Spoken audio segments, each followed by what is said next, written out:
raising backup queens.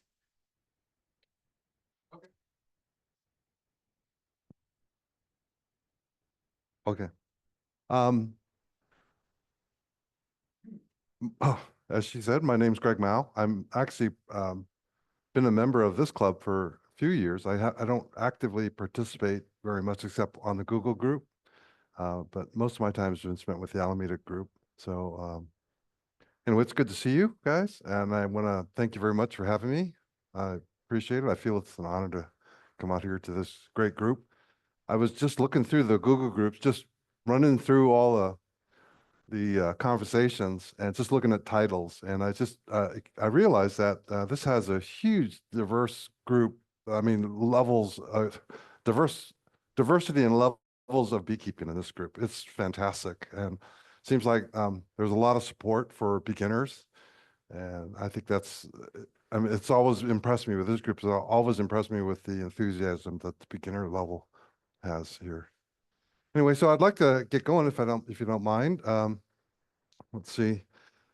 I think there's about 32 or 33 slides. Hopefully we'll get through them fairly quickly. Um, let's see.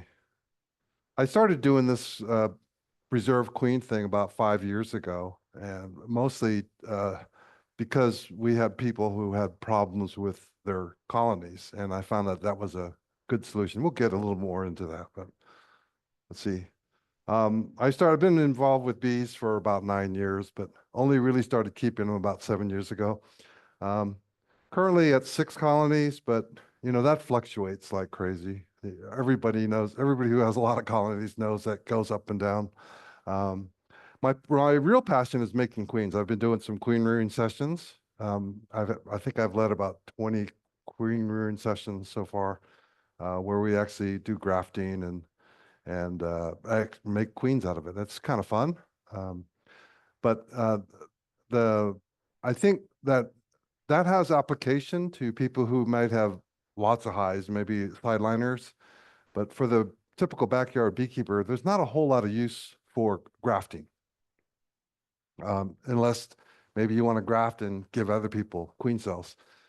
The big thing here, I think, for backyard beekeepers is making a reserve queen. And you can do that multiple ways besides grafting. There's my contact info. If you want to get a hold of me after this, then please do. If it's bad, please don't. But let's see. Okay, so I'd like to just kind of get a feel for what this group is about. Do we have any first-year beekeepers here? Oh, great. You're the ones that are going to get a lot of attention.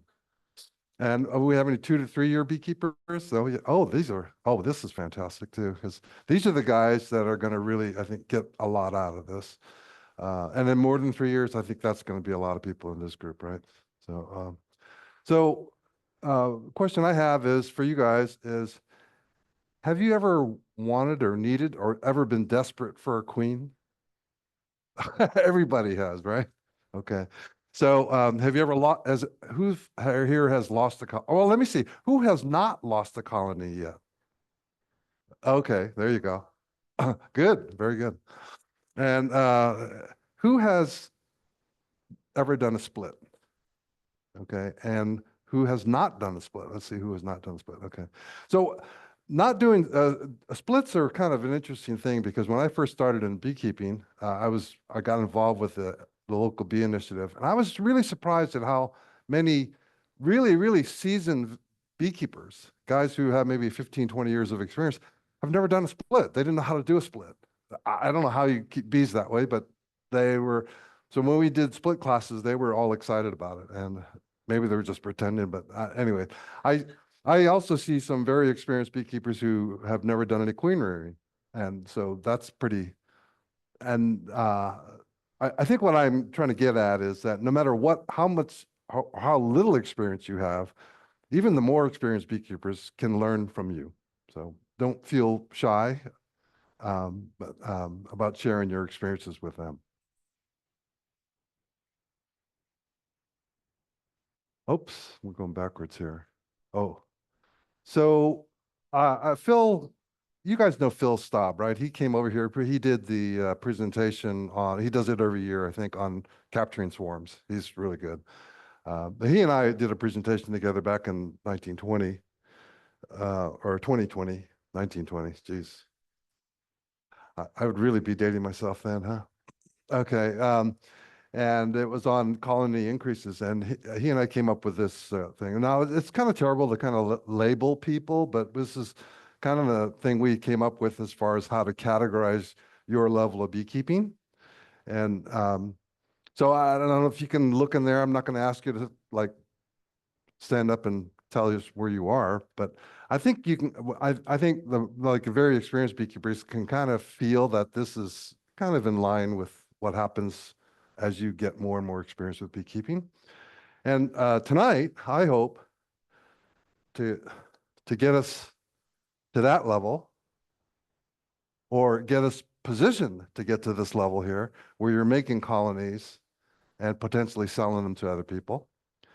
And maybe we can delve a little bit into this. So how do we breed for the correct bees, or the bees that we want?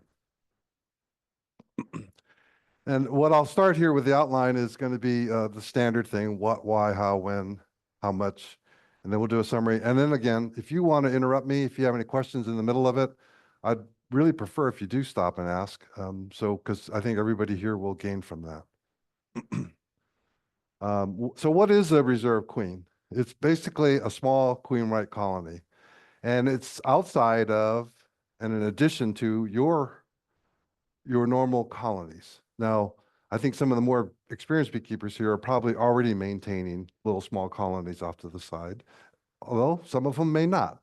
So this is kind of it's been new to some of the more experienced beekeepers I've had. They're used to growing colonies and maintaining big colonies, but um, anyway, so it's a small colony off to the side that you can use for, uh, let's see, it's basically made to be utilized.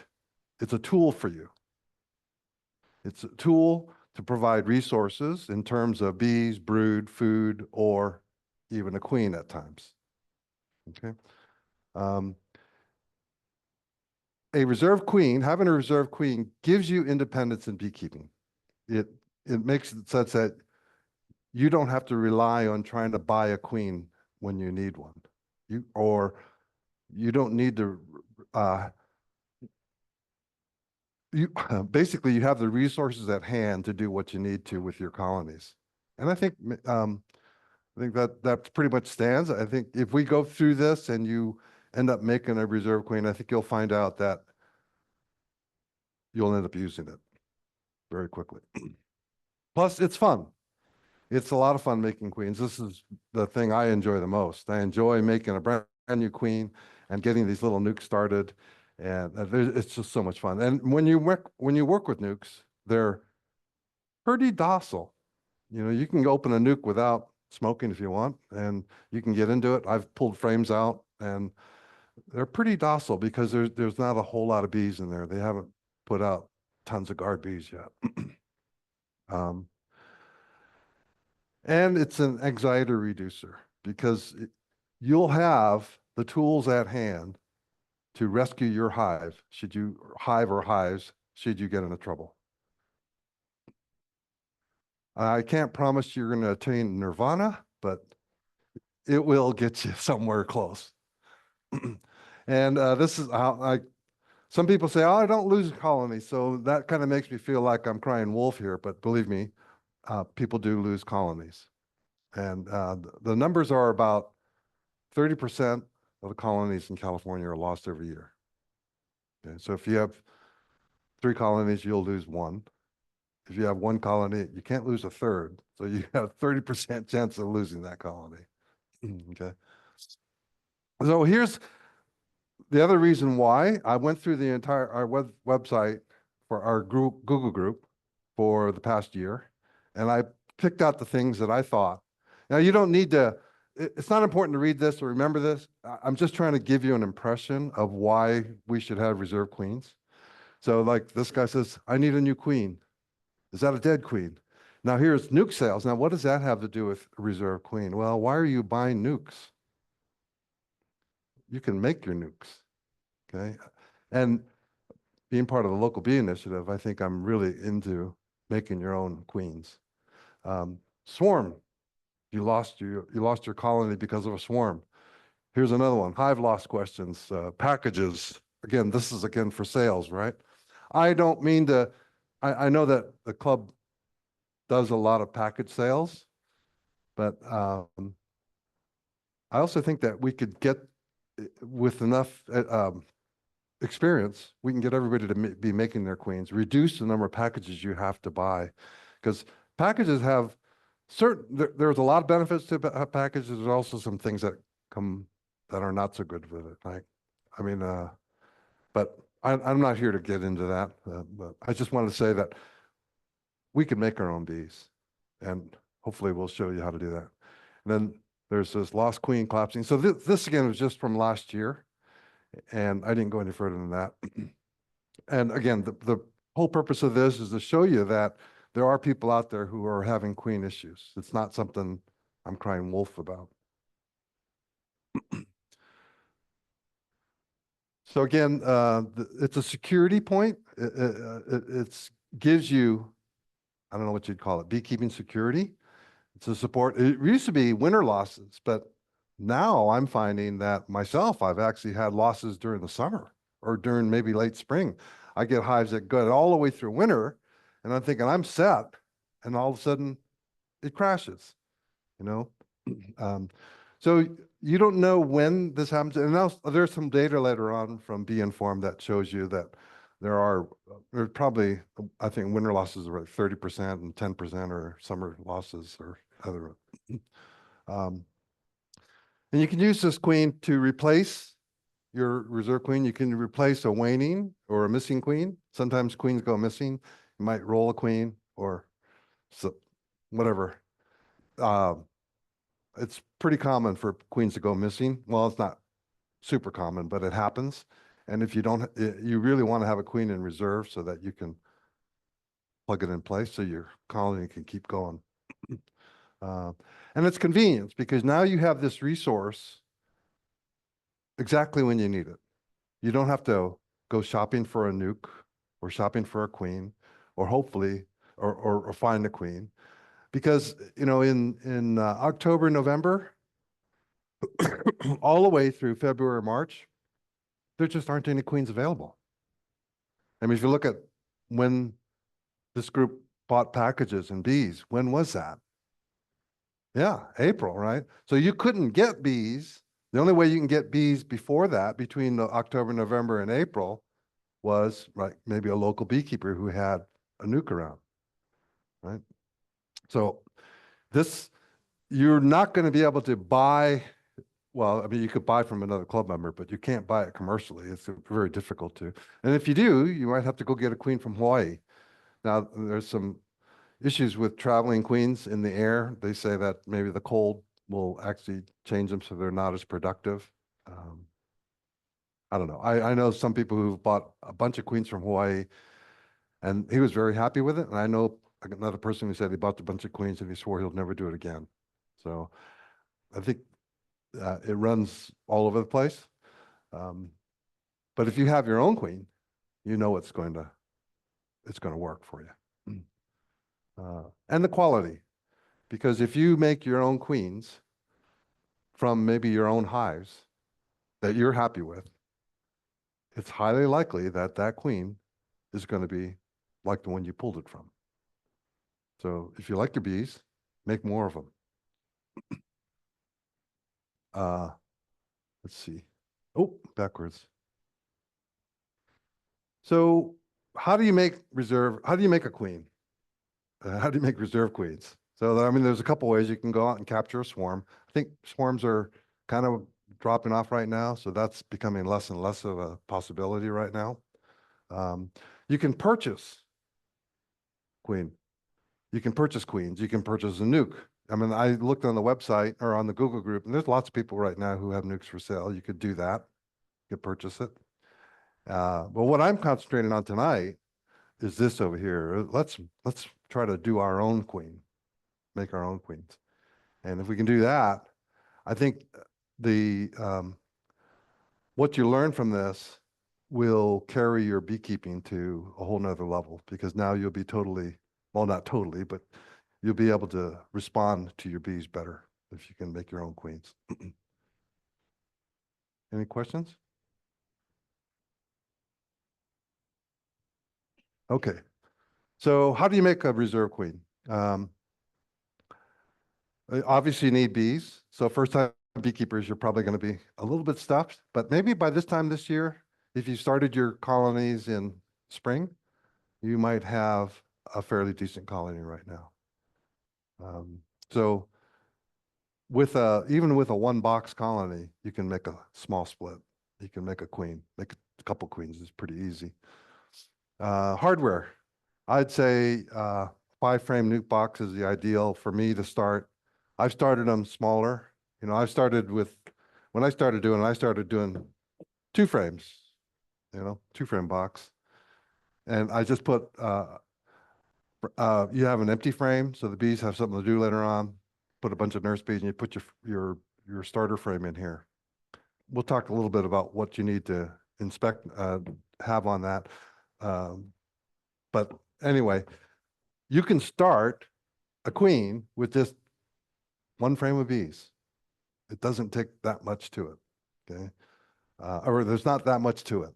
And so why would you want to do that? Well, it's about utilizing your resources to the maximum.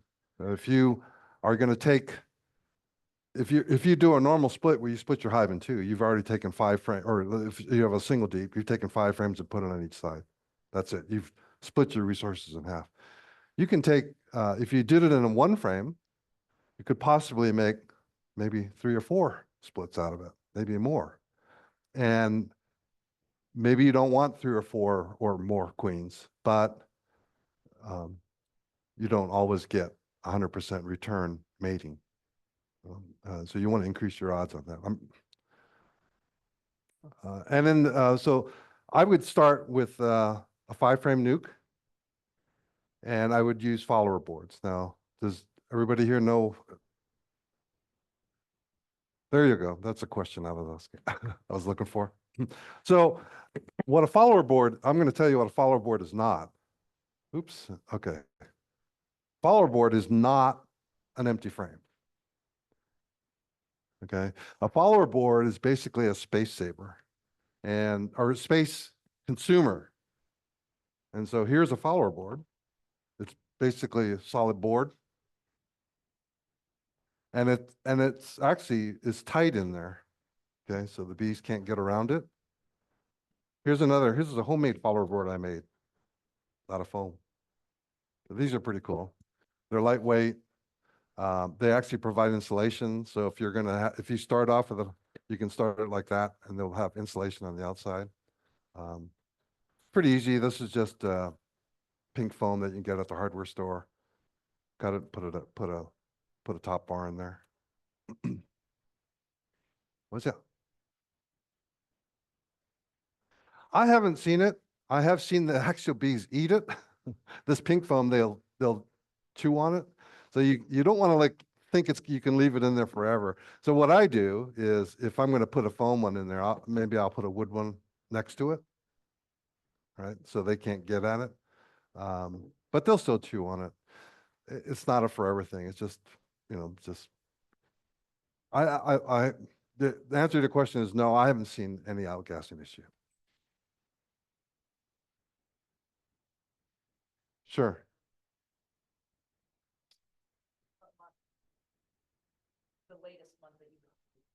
Ah, good. I think that's in the presentation a little bit later, but I think the presentation originally says maybe you can do queens as late as October. I've done it. I've actually had a friend of mine who made queens in November, and he got them mated. Uh, but as you get later in the season, your odds of getting your queen properly mated gets lower and lower. Okay. So you kind of want to do it maybe September, August, September, or how about now? Nothing's stopping you from doing it now if your bees are in good shape, right? Good question. Oh, let's see. See if I want to go back to that. hardware. Talk about skills. So there's not a whole lot of skills you need to make to do this reserve queen. You need to be able to find the queen or be able to find the absence of a queen. That's probably easier than finding the queen. Um, you need to be able to shake or brush bees off of a frame.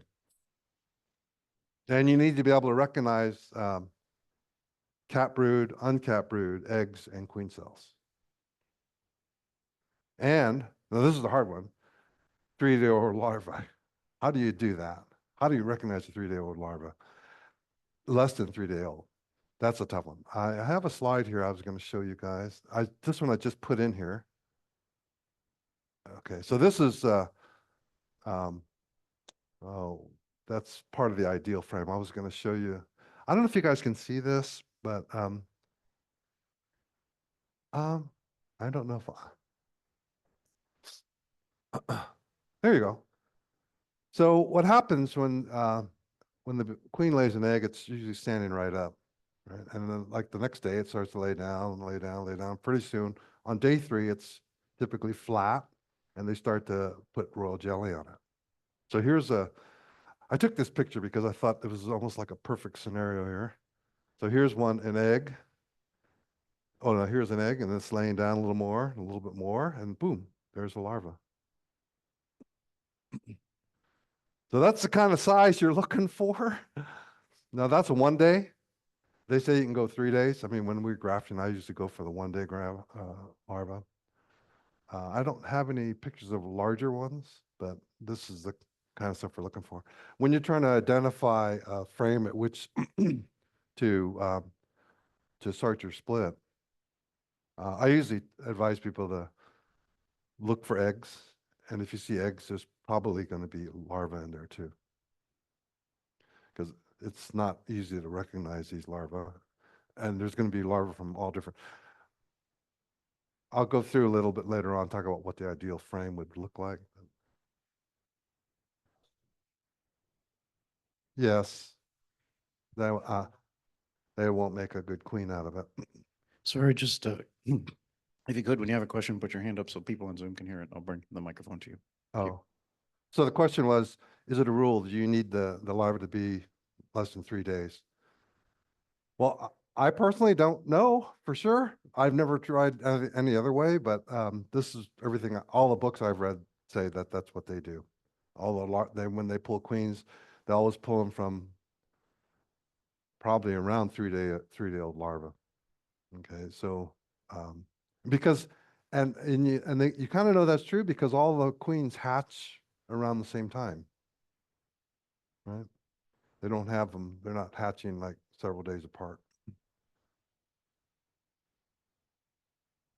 Let me see. I'm kind of jumping around on this thing here. This was okay. So you need to recognize less than 3-day-old larva. Like I said, probably the ideal thing is just look for some eggs. If you got some eggs in there, you know you're going to have some young larvae in there. You don't have to worry about counting how many days old it is.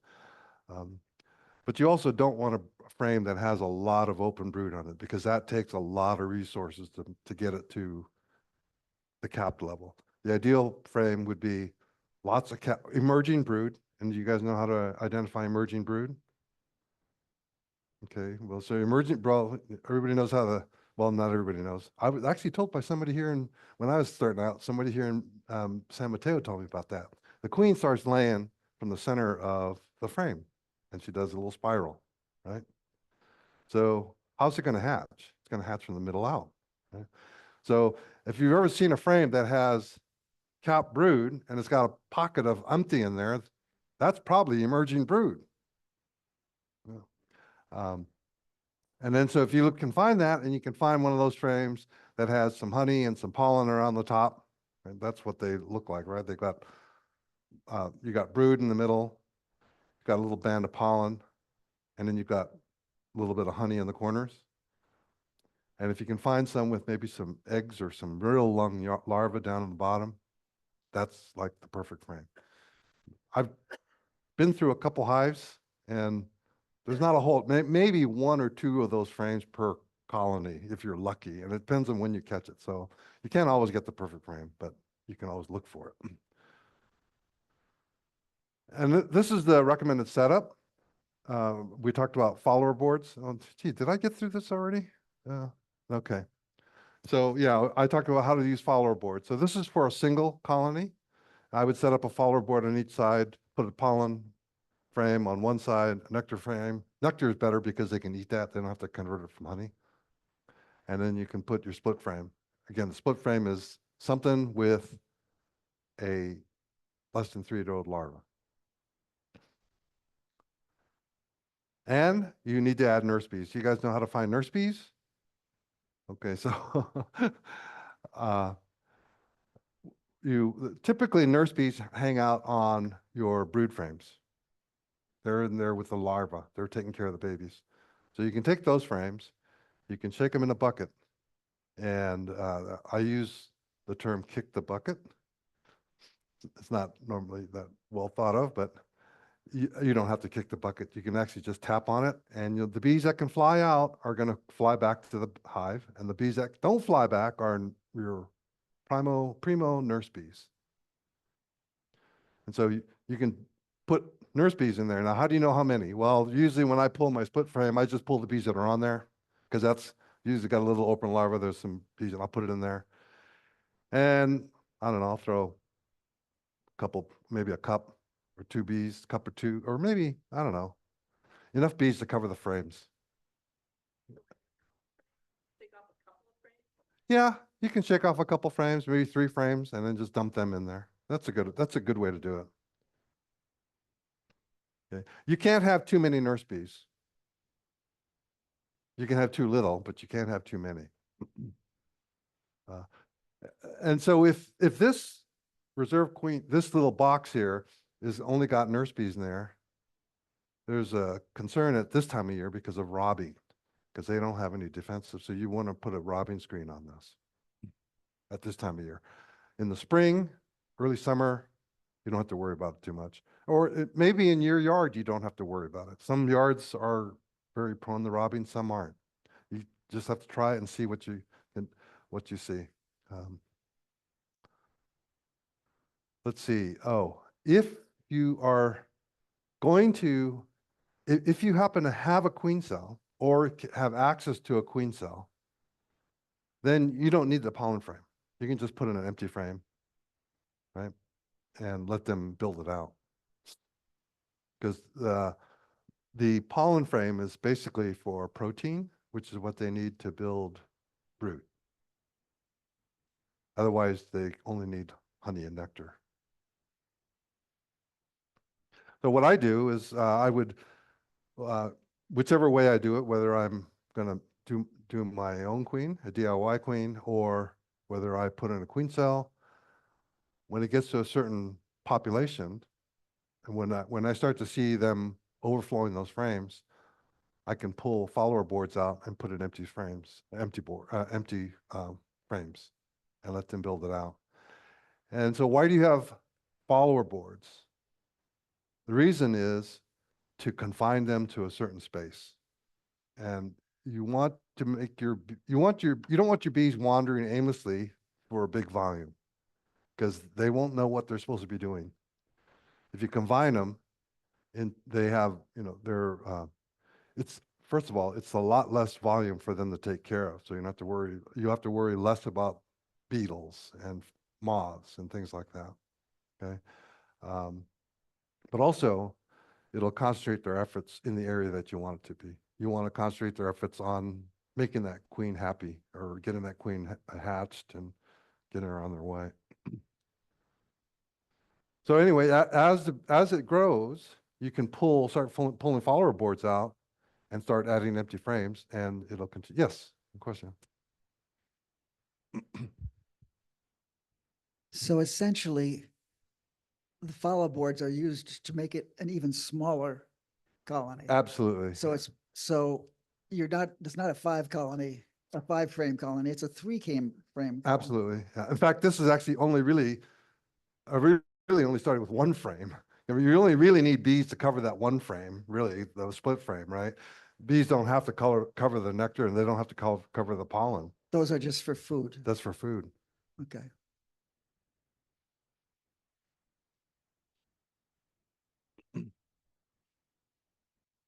Go ahead. There's another question from the chat, which is if the virgin queen didn't mate, will that nuke overwinter? Or is that a goner? Hmm. I've seen it both ways. Um, yeah, if you do it early enough, I think by like October, November, you should be able to tell whether she's laying. But yeah, you want to make sure she's laying before you go in the winter with her. If she's not laying, I would probably combine that with another group. What's that? Do you have a question?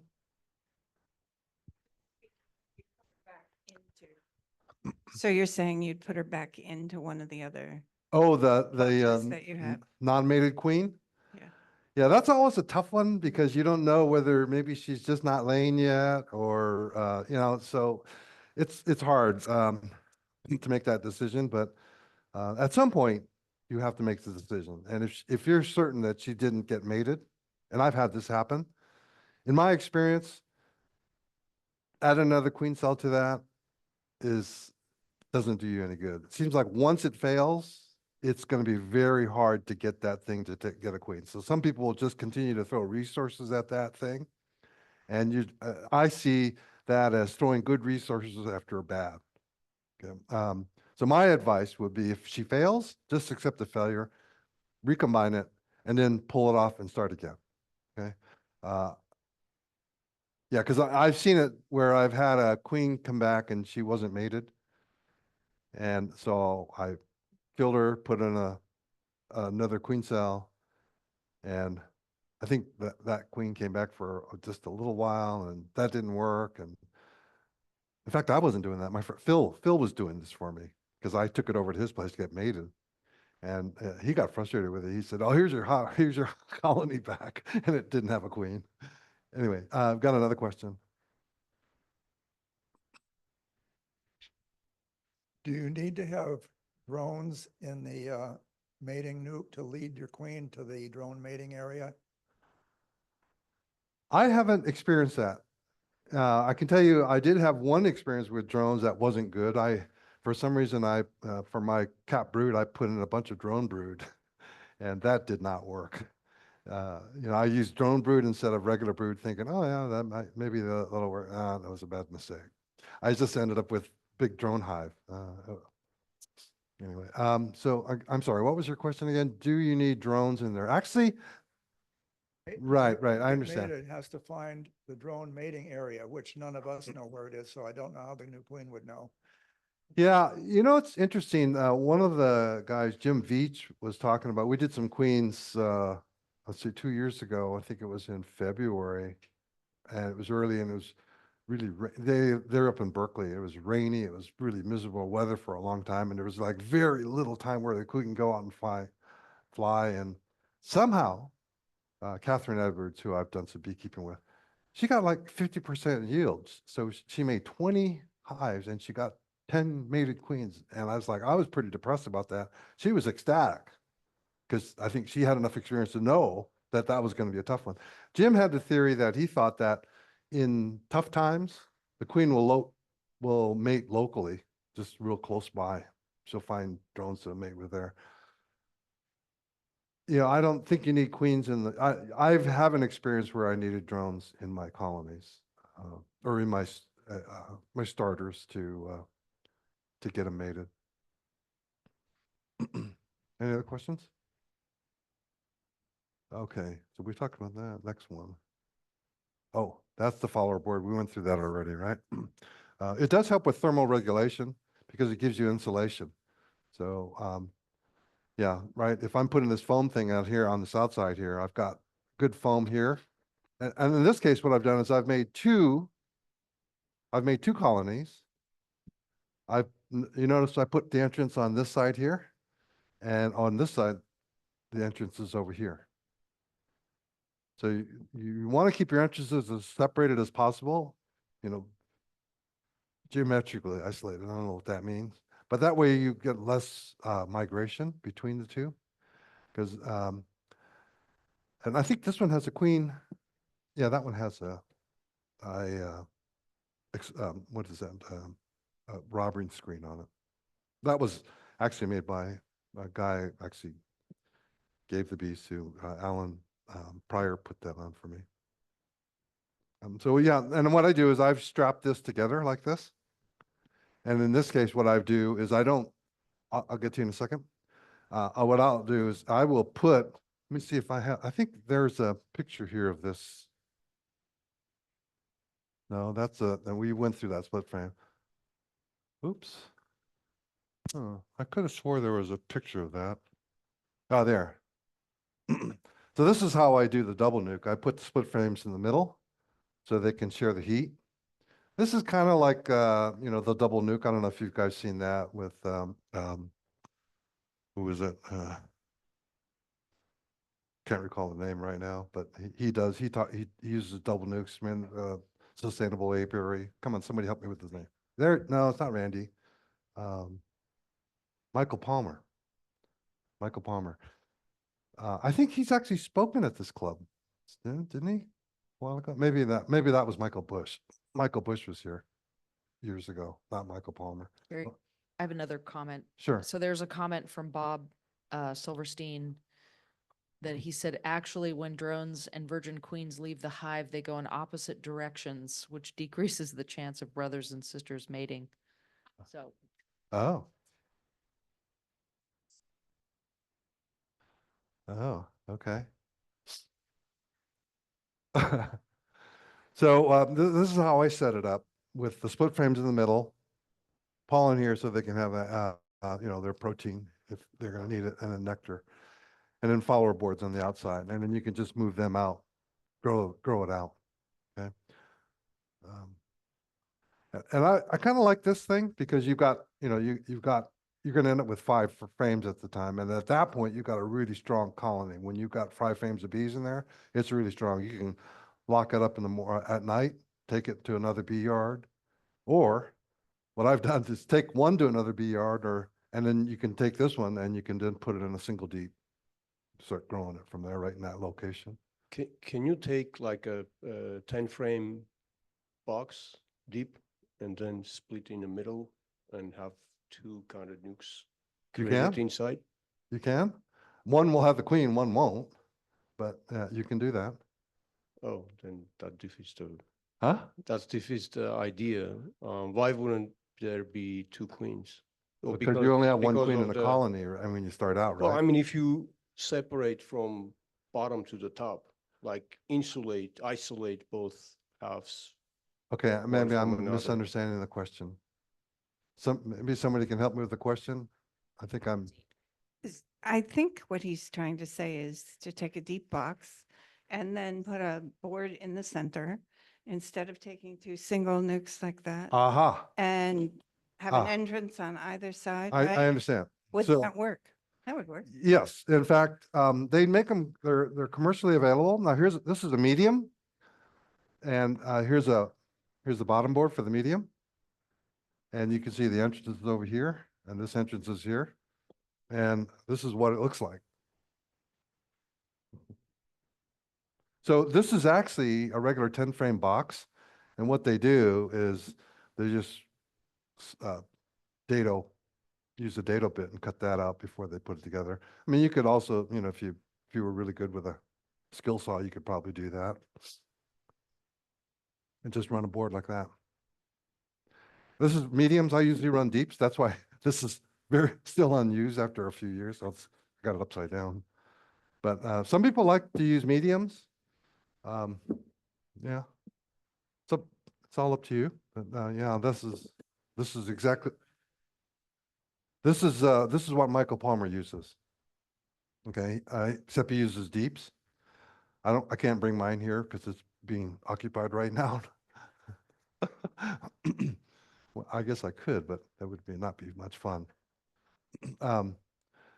Yeah, so that Michael Palmer runs all deeps, and yeah, I think there's and what they do is they have I don't have them here, but they have second stories that go on here, so they're 4 frames wide. The spacing is not quite right in this because you're gonna have double the, because the top box is double this thick, right? And it's off to the side and like that. And so the frames aren't really lining up on top of each other, but hey, they make them work and they do work. I've put in spacers to try to make it right, but I don't know, maybe that's just a little overkill. So there's a lot of guys who just go for it. And I asked Michael Palmer about that specifically about all the spacing isn't right. Because when you put the frames together, there's like a big space over here and you wonder, what am I going to do? And he says, well, just put the frames close to the center wall. That's what his advice was. So was that did it answer your question? Yeah. Yeah. And so actually the extension of that would be, you can actually do 3. This is actually my favorite method. I use this as a triple. They also make a quadruple, okay? And that's the standard queen castle is a 4. It's 4 sets of 2. That's the standard. You'll find more of those than you will these. I found that 2 frames is a little bit difficult. Like I said, if you've got 1 frame that you're trying to get everything good on, it's really difficult to find that frame. But it can work. I mean, I've got these to work. I'd say my yield on mated queens is lower with the 2 frames than it is with 3 frames. I mean, it goes up by 50%. You get a better yield by maybe 50% or more. But when you run through the numbers and you look at frames per queen, these actually work out better for some reason. It's just hard to say, I got mine and it failed. Okay, you got another one that failed, but you may have one that made it. So now you got 1 out of 3, right? Whereas you would have had 3 frames in here. And if that one failed, all three of those frames would have failed. So it's just a numbers game. And you have to decide on what numbers you want to play. But this is my favorite so far. I'll show you some pictures later on, but I'll start with 3 frames. Usually I'll start with a good solid brood frame, maybe 2 solid brood frames and maybe a honey frame, or and because a lot of the frames all have a little bit of pollen anyway, or you can feed them pollen sub if you want. But it seems like my yield on this is pretty good. This year I did some queens in mid-February. I did a grafting session in mid-February. And I was surprised because I took it up to Mission San Jose. I don't know if you guys know Sister Barbara. She's a beekeeper up there, and I was call her up. Sister Barbara, can I bring some bees up and get them mated? She goes, sure. So, and so I take it up there, and I left it. I don't know how many weeks I left it up there, but yeah, they all came back mated, which was pretty good for a mid-February grafting. That's really. I was really surprised. Yes. When you're making these, whether you're doing a double or a triple or quadruple or single, that one board, which is the board that has the brood on it. Yes. And The larva, split frame. the larva that. Yeah, that the split frame. is maybe less than 3 days old. Are you trying to take that particular larva and you take this whole frame? You're looking for at least 1 frame that has larva that's less than 3 days. Right. And you put that whole frame with larva that's 5 days old and larva that's 1 Right. day old. How does that make a queen? Just because you have one of those larvae that's less than 3 days old? Okay. So that's a good question. So I had a bee club meeting with the Fremont Beaks, and I said, hey, what are the 3 ways that you make a queen? I said, one was they swarm, right? That's because they make their own queen. That's how they make a queen. Yes, but then they're going to make queens when they leave, right? There's going to be queens left behind. That's one. The other way is, see, what was the other way? Come on, guys, help me out. One of them is also emergency queens. Okay, emergency requeen. So let's say you roll a queen, they know that they're lacking the pheromones and supersedure. There you go. That's it. Supersedure. So supersedure, if you're not familiar with that, is basically the queen has maybe something not right with her, or maybe she's waning. She's not laying as well as she needs to. She's not putting out the brood that the colony wants, and so they'll start to make queen cells. And supersedure, I think, is about the most sophisticated way to replace your queen. It's almost seamless because what will happen is the queen will come out, she'll fly out, get mated, she'll come back. Sometimes you'll have two queens in the colony. And then eventually the old one will just get offed. And it's almost transparent. I don't know, have anybody seen a supersedure or experienced supersedures? Yeah, they're almost transparent to the bees. It's pretty cool, but you can't rely on it, unfortunately. Supersede. Yeah, and they call it a supersedure when the queen is getting replaced by another queen. Okay. And then the last one is emergency queens. And what we're doing here is we're making emergency queens. And they're going to say, these bees are going to be in this box. And they're going to say, hey, we don't have a queen. We got to make a queen. So they're going to go let's find a 3-day-old larva or younger, and let's make a queen cell out of that. And in fact, you're going to find that if you put a split frame in there, it's highly likely you're going to get more than one queen cell on there. You might get, well, I'm not going to say a number, but you'll probably get more than one. And if you're good about it, you can actually harvest that queen cell and make a split from that. Yeah. Follow-up question on that, like triple Yeah. box that you showed. So let's say you're successful in 3 out of 3 requeened.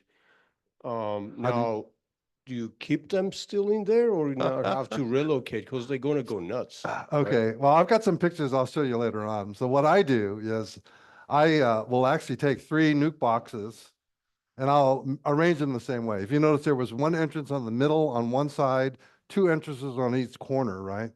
So that gave them some geometric orientation at which to say, this is my column, this is where my entrance.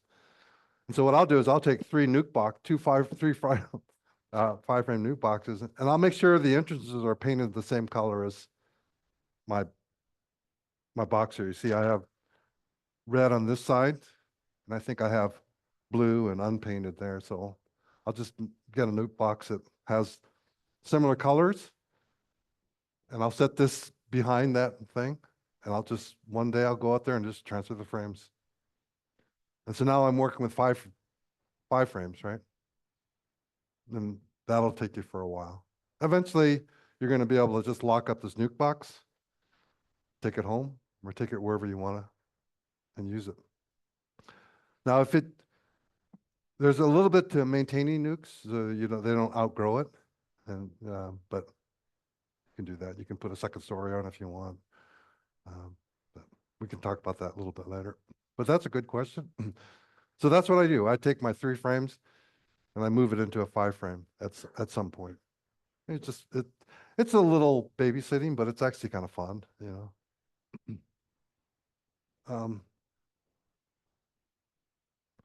See, did I cover all? No, see, I didn't cover this stuff here. I think I jumped past this.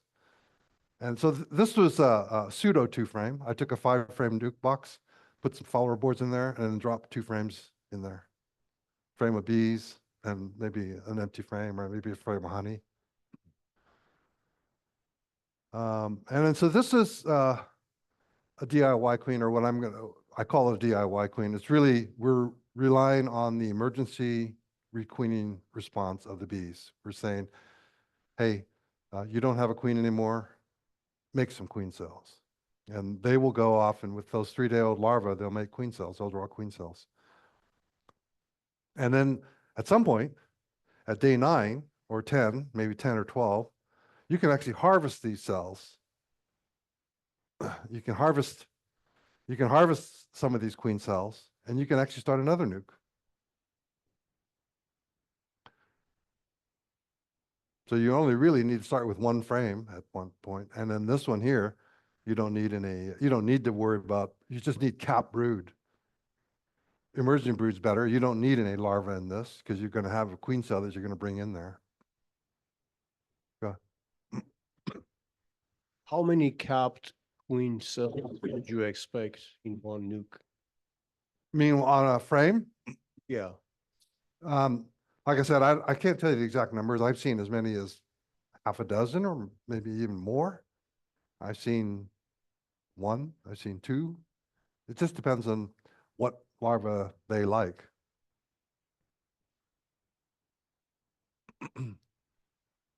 So this is how you do it yourself, queen. And if you have a queen cell, like if I think Conrad Thaler, is that one of the beekeepers here? I think is Conrad here? Is that Conrad? Oh, hi Conrad. I've seen the name. I know he does a lot of queens. And I think Elizabeth raises queens too, right? Yeah. Oh, huh? Yeah, she does. But anyway, so these are the people that you might want to talk to that might have queen cells, or they could even announce that they have queen cells ready to go. I don't know if you, Conrad, if you sell queen cells. You don't sell queen cells. You just, what's that? Oh, yeah, we've been pretty successful at that. But, um, yeah, so you can get, right. It does take a little carrier, but it can be done. I mean, there's guys who, that's how they do it in a lot of the commercial outfits. They put them in a box, a heater box, and they throw them in the seat of their truck and drive in the field and start putting queen cells in. So, yeah, it's a timing thing. It's about like not day 9 or 10. Yeah.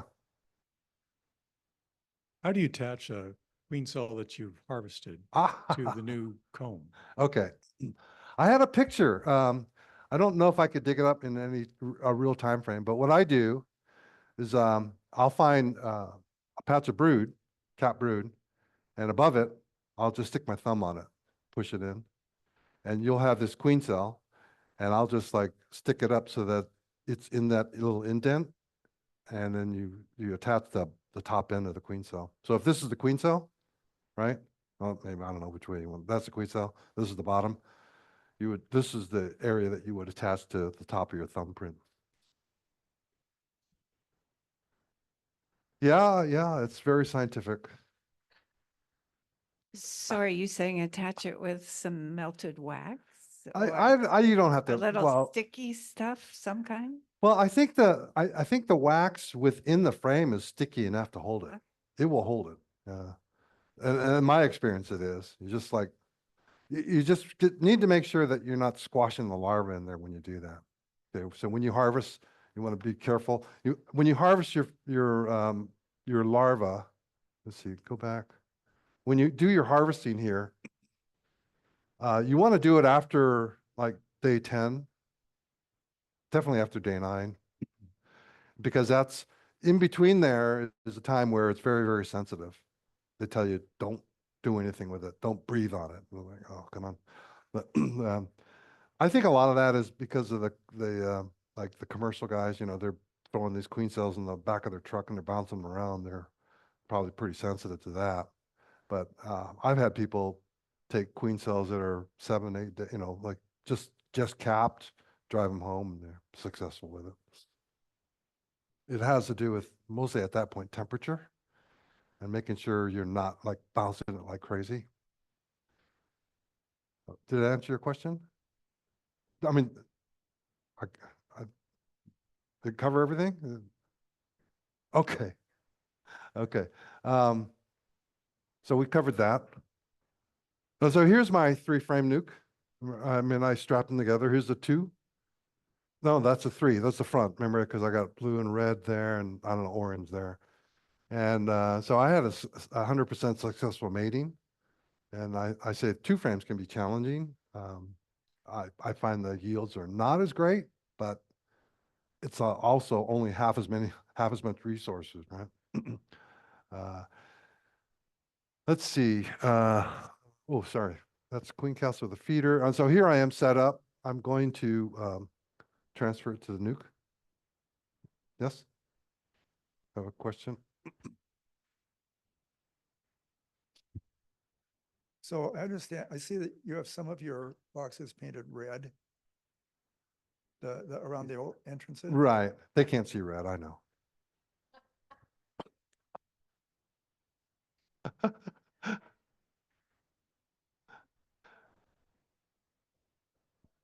They can see black. Yeah, well, red looks like black, so. What is a queen castle? Queen Castle, that's a good question. So like this three-way would be considered a Queen Castle. They also have a Queen Castle that's four-way. So they, like I said, it's, So you're saying more than one queen? yeah, it's just a general Oh, term they okay. use. Then you call it a castle because there's many queens.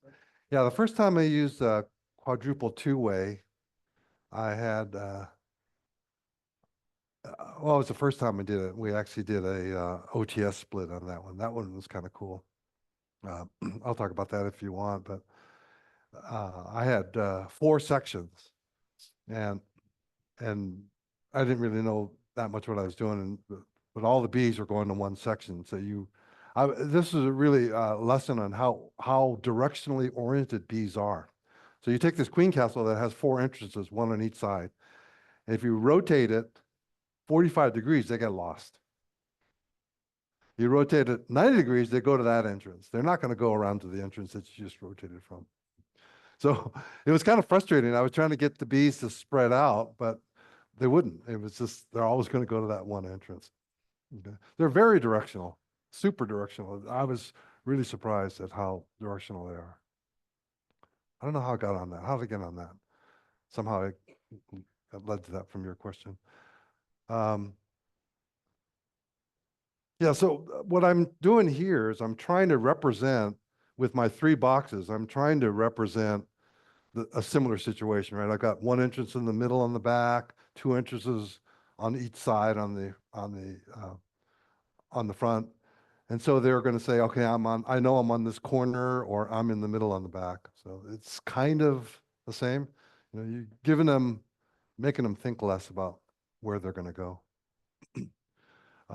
And by the time I got to this, they had outgrown it. They absconded. So you do have to keep track of this stuff. Somebody else mentioned that, right? I think somebody's talked about growing too fast. So you do have to keep track of it, do weekly checks. When the bees are boiling out of there, it's time to get out and start thinking about moving it.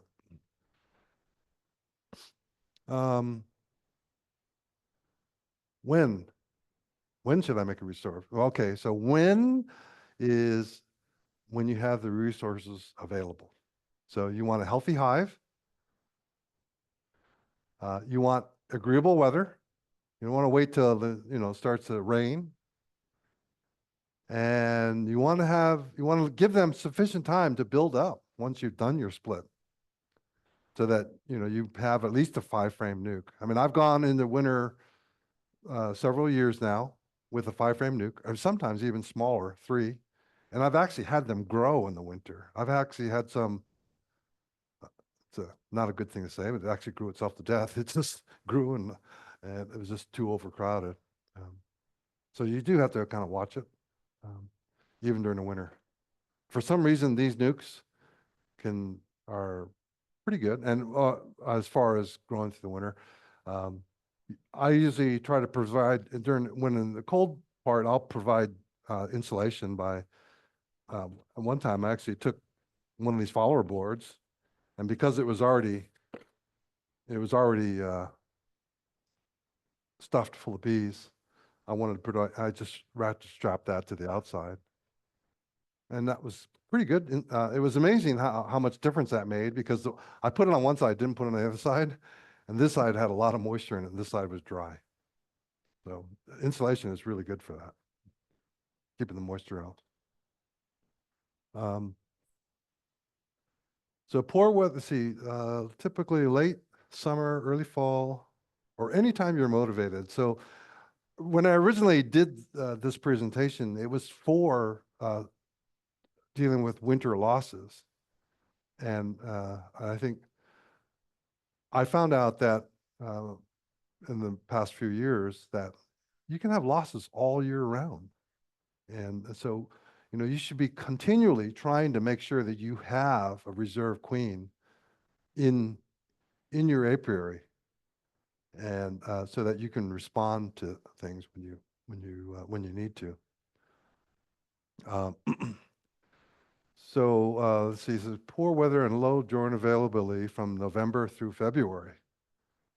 So that makes for low probability of mating success.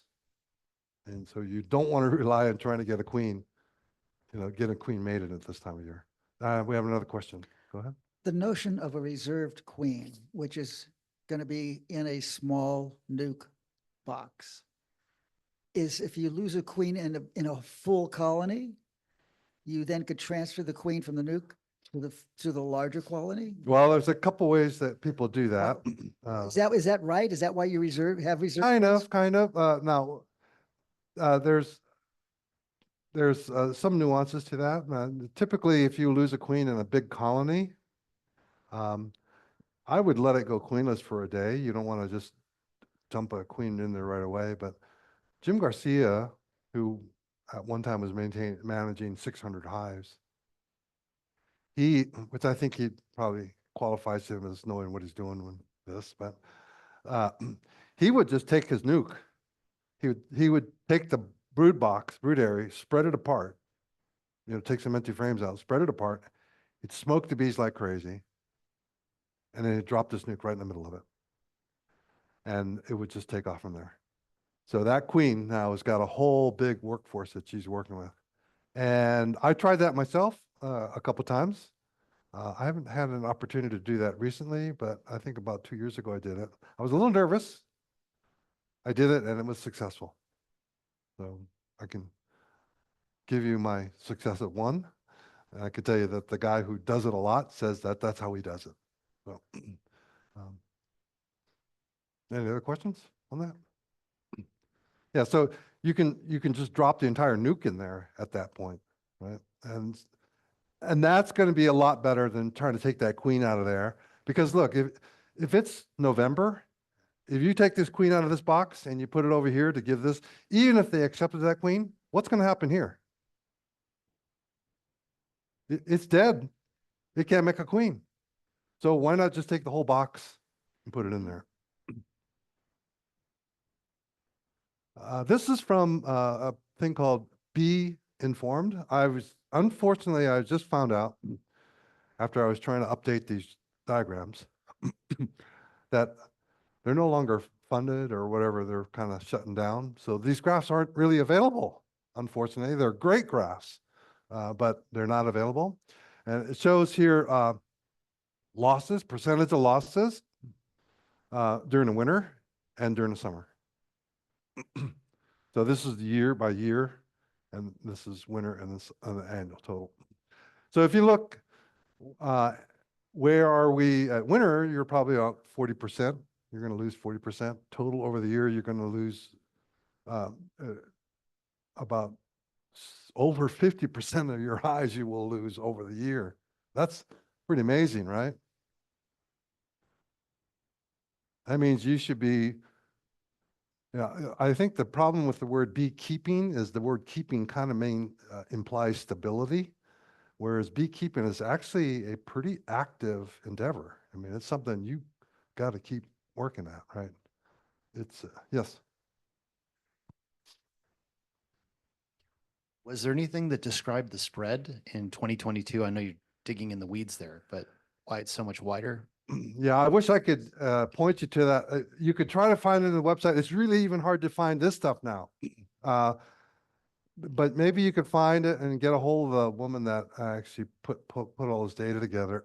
There's some other slides further back that shows you kind of like how it's split up as far as what the causes were for winter losses and summer losses and that. But, so the spread, what spread are you talking about specifically now? Okay, this is summer, this is winter, and then I guess the sum of these is annual, right? Yeah, the error bars. There you go. Sorry. Thank you. Oh, the error bars. Excuse me. That was, I think, this was had to do with their uncertainty in the data. And I don't exactly remember how that went, But they were more certain with backyard beekeepers than they were with commercial and sideliners. There's also sideliners they reviewed in this too. And you'll see bigger bands for the commercial and the sideliners. And I remember reading what that was, and I am sorry I can't tell you what it is, but there was a reason for it. Yes. Of- I would be very suspicious of this chart. I don't know where the backyard beekeepers where they collected. Were they in the southern United States, the northern United States, central, northern, western?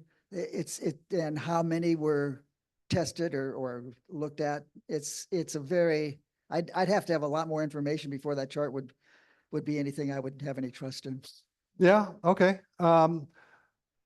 That's fine. I just needed to put something up here I wanted to put something up here to show you that there are losses. Okay. Whether the numbers are exactly what they are, there are going to be losses. Michael Palmer came to the club a few months ago, and I was surprised. He was kind of quiet, and we had a kind of a quiet feel to him. And it turns out that he had suffered huge losses last year, and luckily he had his nukes thing set up so he could get his bees going again. He's a fantastic beekeeper, but yeah, I mean, he suffered huge losses. I think it was over 50%. I don't remember the exact number, but it was pretty big. I think he has 2 locations, and I'm not exactly sure. I think one of them was in Florida, but it's also up in the northeast or Midwest, northern Midwest somewhere. But- Oh, so you're asking about geographical areas and who's got more losses and less losses. I think that's what you guys are trying to get at. And like, our California bees are perfect. Well, I'm going to tell you, they're not. So here's our California bees, winter losses. And this is dates from 2018 all the way to 21. And you can see the average is probably right around 25, 22%. Okay. Talking to Jim Garcia, I keep name dropping. I don't mean to name dropping, but he's the guy I know that is a commercial guy that would give me numbers. And he was saying about 30%. You just got to plan ahead for 30% loss in your colonies. Yes, or another question. Question was, are you talking about per hive or the entire hive? Loss. Yeah, You're that's, lost. you lose a That colony, split, that's a whole hive. colony. Yeah.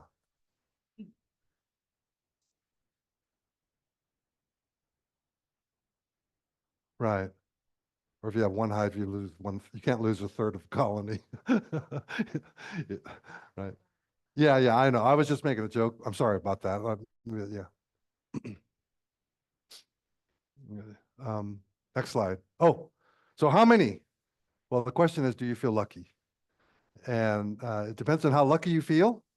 Like I said, California losses are between 20 and 30%. So for every 2, you might have 1, right?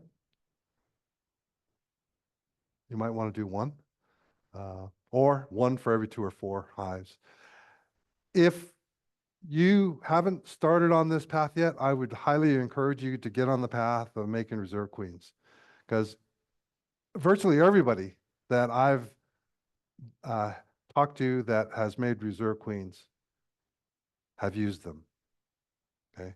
They don't go unused. What's that? Oh, 5 minutes. Okay, we're almost done. More is better.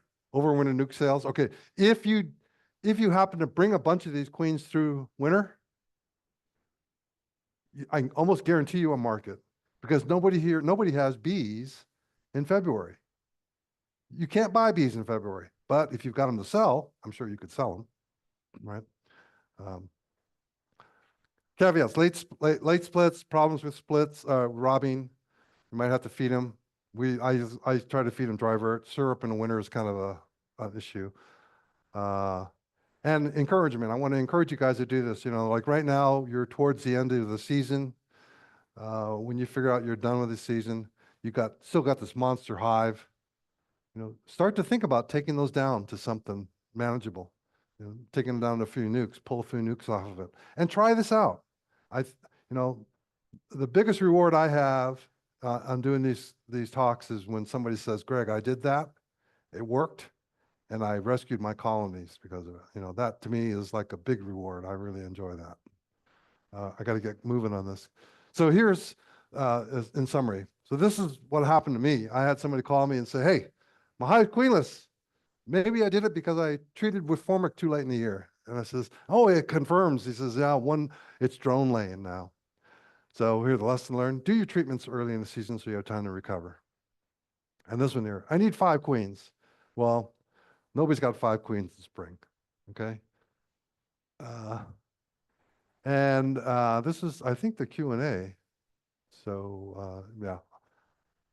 I'm not Chicken Little. The sky is kind of falling, but you can have a way to keep it from falling on your head. Yes? When you're checking to see if the queen has mated, Uh-huh. you're just looking for eggs or is there some other indication? Okay, so I call that looking for queen sign. And so you can either look for the queen, you can look for eggs, or you can look for larvae, right? Either way, any of those will mean that there's likely a queen in there. But remember, if you're starting on this small thing, mated, she's mated. Yeah. You can take queens grafted from the same frame on a, frame of eggs or frame of larvae. You can graft a bunch of queens from that same thing, raise those queens, get them mated, and they will, there's a performance bell-shaped curve. Some will perform better, really good, some will perform average, and some will perform poorly. So there's no real guarantee on that. And so you just do more. Yeah. I think you said that you took your queens to somebody else's apiary so Right. that you could get them mated, and then you had 100% success. But when you went to go pick up your queens, how did you know that they were done? Oh, how did I, because that one was pretty easy. I let them go too far. There was already cat brood in there. Yeah. Yeah. I think we're done, right? I have some other slides in here that we can go through really quickly. I want to give you guys this. Dewey Karen, I think he presented to the club like last month, didn't he? He was supposed to. He was on the schedule. Yeah. Dewey Karen he talked to the club about 2.5 hives. His half hive is a reserve queen. Same kind of thing. Okay. You can do a YouTube search for establishing 2.5 hives, find it, go watch that video. I don't mean to refer you to another bee club, but I know that that's there. It's pretty good. This is Michael Palmer. He'd probably done more work on this double nuke than anybody else has. I kind of like him. Some people find him hard to listen to, but I really like the guy. Yeah, and he does a lot. He presents all over the world. He's pretty, I think, world renowned. Pretty good. I think right now they're doing something about 50 years in beekeeping. I think he's been beekeeping for 50 plus years. No, we don't need to know that. I think that's it. Most of this stuff is just stuff that I moved out. Could have been another thing, but this is a graph that I did for showing you how the queen develops. So here's your 3-day-old larva. That's the one that they're going to draw the queen cell from. They're capped here in day 9, and you don't really want to move them here. This is like, I guess that's 13 days, but that's actually 10 days after you graft or after you do that. Then you can start to move them. And they hatch. They hatch in about 2 weeks. Queen colors, I don't know. Let's see. Anyway, that's it. I can. What I'll do is, how do we want to share this? Do you want to put it on a stick and give it to people, or do you want to? Said and shown today is will be on our YouTube channel. And then as far as There's a lot more slides that we haven't gone through. I can put it on a data disk, or I could. I tell you what I could do. Well, it might be large in email. So what I might do is, what I could do is post it on my Google Drive and give you a link to it. So you have it on the website? Okay, I can give you the presentation. Do you have a disk, or I can give you the if we can, I can give it to you tonight. Okay, thank you.